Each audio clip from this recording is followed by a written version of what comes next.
Here we have the all-new 2024 Lincoln Nautilus.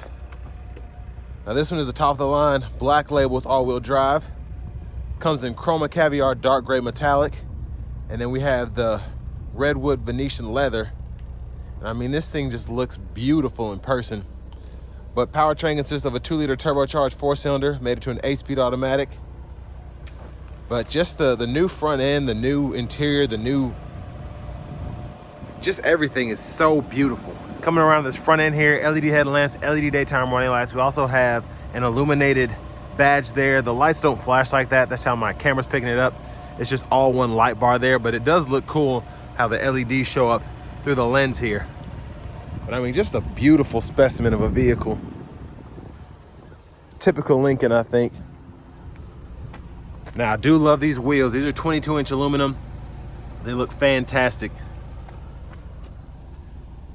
We do get passive keyless entry, and this is where the door handle is now, so very neat. You just pull right there. And then we have our power door lock controls, memory seat controls. We get one-touch automatic up and down windows on all 4 doors. And then our electronic child lock and rear window lock is there. Power folding side mirrors with blind spot monitors. Then the power mirror controls are there. We can adjust using that dial. We do get the Revel Ultima sound system. Sounds fantastic. And there's the actual door handle there from the inside. Now to open the hood, you just pull here twice. We'll check that out here in a moment. Headlamp controls are there. We do have a power lift gate. We can control that from there. And then a power tilt and telescoping steering wheel as well. But there's the power driver's seat. We have 4-way power lumbar support. And we also have our thigh support as well. We can do either side. So very adjustable seat there. I'm sure we have massage function as well. We'll check that out here in a minute. Love this interior. It looks so great. I think we have like a suede insert or microfiber there, and then leather on the outboard there, but it looks so good. Love this redwood. But a big shout out to Lincoln of Franklin for allowing me to review this Nautilus today. I'll leave a link below in the description. But if you all can see that, just a quick look at the window sticker. You can pause anywhere you need to. Hopefully everything's showing up. But most importantly, that sticker price is $77,645. So that includes this caviar dark gray, which is a $2,000 option. But I mean, it shines like crazy.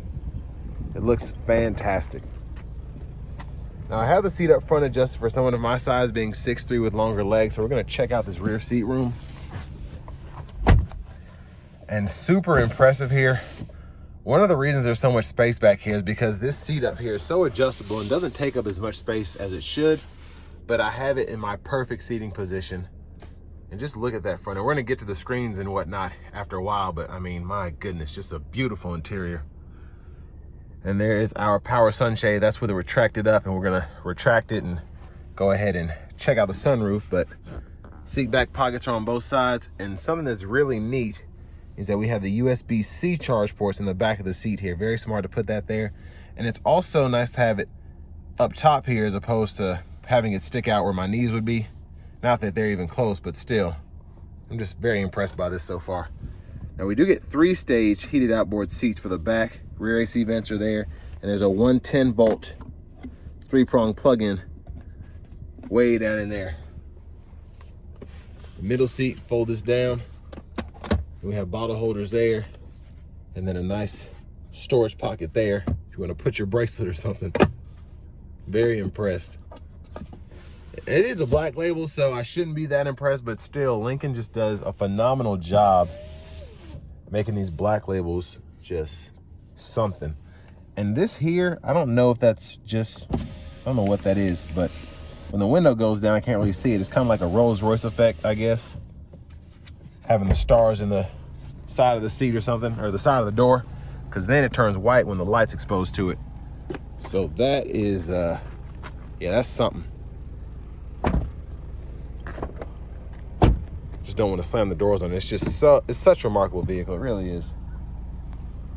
Again, Lincoln's black labels are just cream of the crop. One of the most luxurious vehicles you can get, no matter what vehicle it is.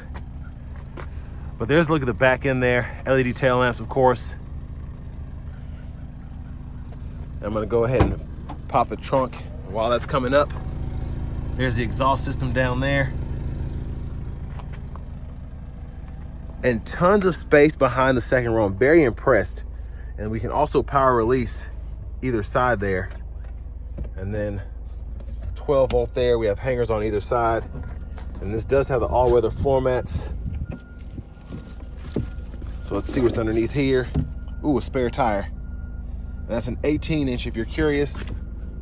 So not a full size, but I wouldn't expect a full size 22-inch spare tire anyway. But I'm gonna come around to the rear passenger side. Actually, if you're interested, this is 86% Chinese, 13% US Canadian. No wonder it looks so fancy. I really feel like Lincoln was going after Genesis with this. Top tethers are right there, but you just snap it back into place very easily. This reminds me, my granny had a Lincoln. It was like a 92 or something, like a Mark 7, whatever that was. But this just having the Lincoln emblems throughout kind of gives me that vibe there. But I mean, look at that space between that seat and the one up front. And I'll show you, again, I'm 6'3". I still have all this space here. It's just incredible what they did here with the interior. Glove compartment there. Trim here that feels like real wood. Very impressive. I really want one of these right now. Actually, let me show you the adjustability. You get that same adjustability for the driver's side here.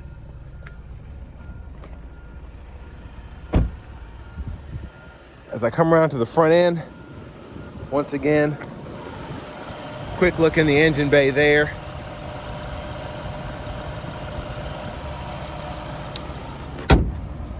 And I love just how it took no effort. The thud of the hood was even just, this is just such an awesome machine so far.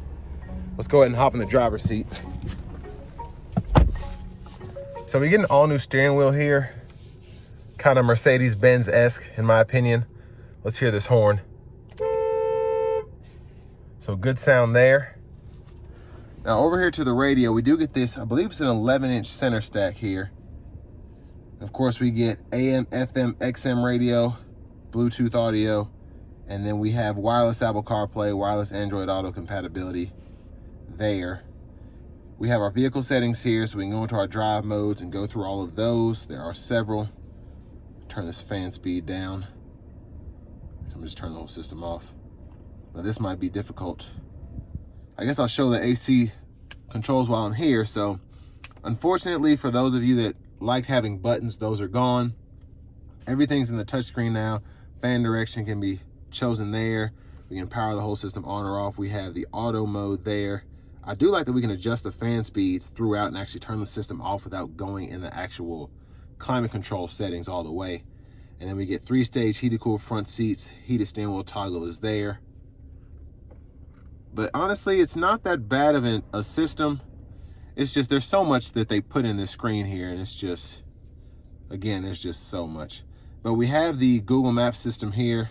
So of course you need a subscription for that. I guess everybody's going to that. I like that we have YouTube here if you want to do that. Now this controls all this up here. So we can customize the display. If you want to see tire pressure, the trip meter, whatever, I can switch this between what's up there and then it'll go there, and then I can put it back if I want to. So very, very sophisticated, and the graphics are incredible. Hopefully all that shows up, just the brightness. But yeah, just a really neat screen here. I could go in this all day, but I'd probably get lost. So there is that.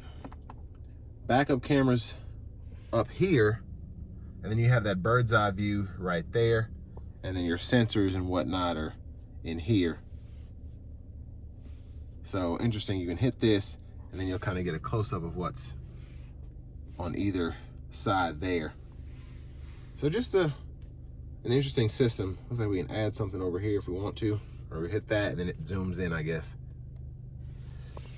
So yeah, it's not the easiest thing to do on the fly, but it's very cool. And again, I love this screen here, and I'll get up here in a minute.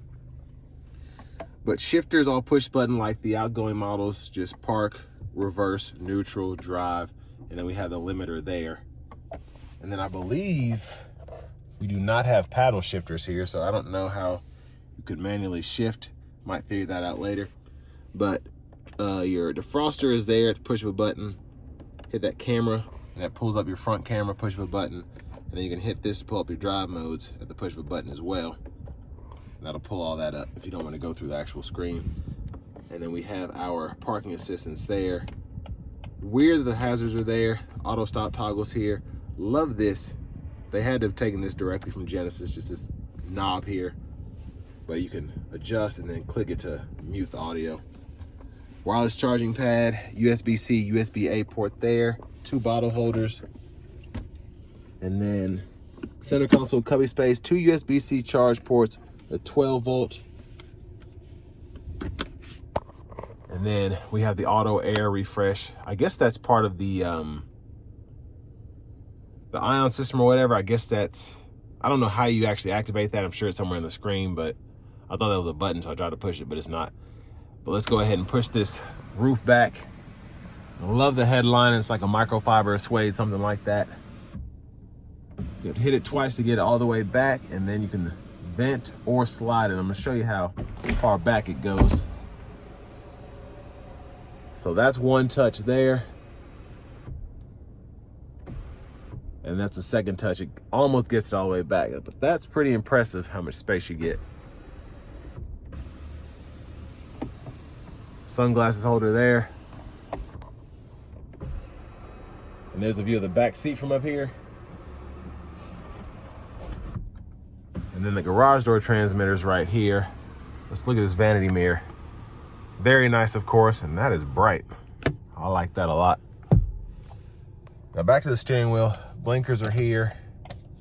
High beam toggle is there. We can flash there. And then we do have automatic wipers, of course, one time, intermittent, or off, intermittent, low, high. And then we can adjust the sensitivity of that auto wiper there. And then we have a rear wiper here, intermittent on, off. Push back for that rear wiper fluid, pull up for the front wiper fluid.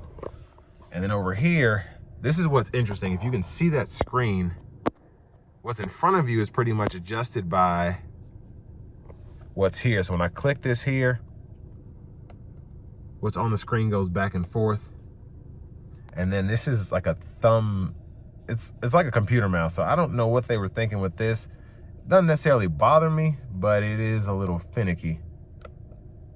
So I guess you just click down there when you're in these corner settings. We'll see when we go on the test drive what else this does. I'm sure I'm missing something.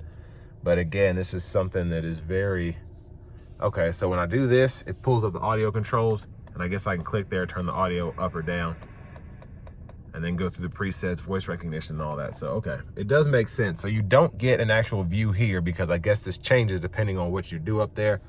But that adaptive cruise button is always there because that's always what that does. And then within that, I can turn the lane keeping system on or off. So, okay, push button start, key fob with remote start.